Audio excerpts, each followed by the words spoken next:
Presented by Unique Films. Unique Films.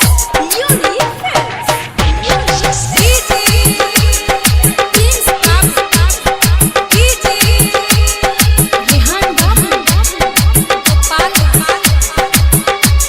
Balaji Recording Studio, Jadavpur.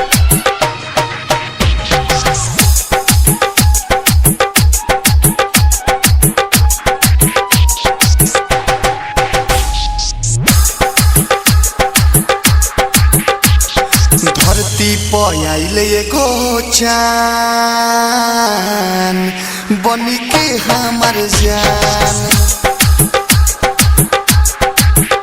ए धरती पयाइले एगो चान बनी के हमर जान।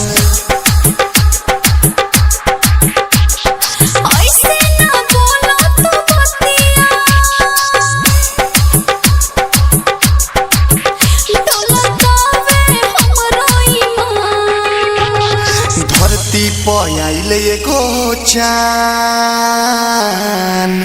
बनी के हमर जान।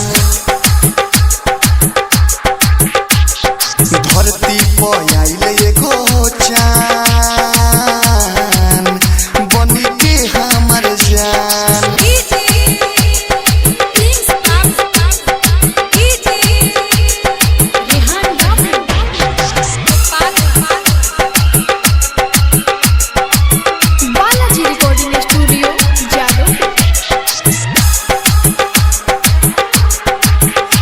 के देखी हम जानिया गराई हो, ऐसा न रूप देखी के न मोहाई हो।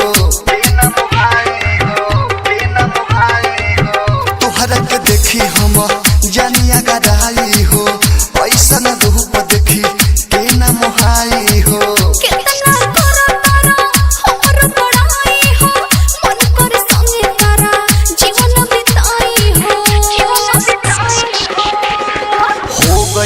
देख के परेशान बनी के हमर जान।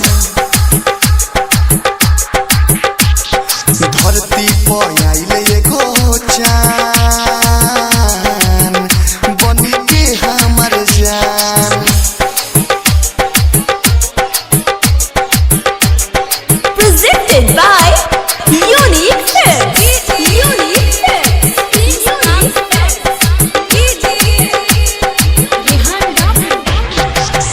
Balaji Recording Studio, Jadavpur.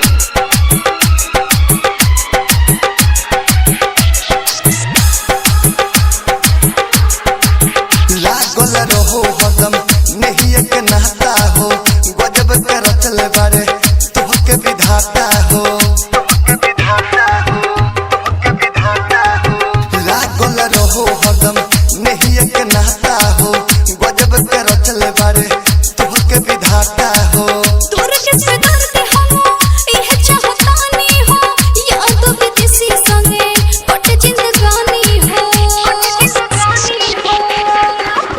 बनलू दिल के मेहमान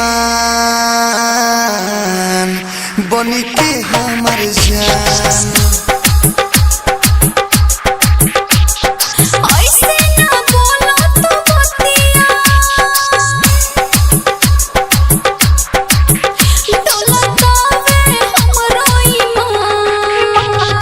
धरती पयाइले एगो चान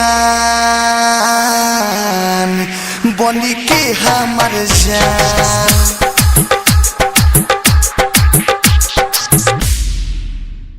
धरती पयाइले एगो चान बनी के हमर जान।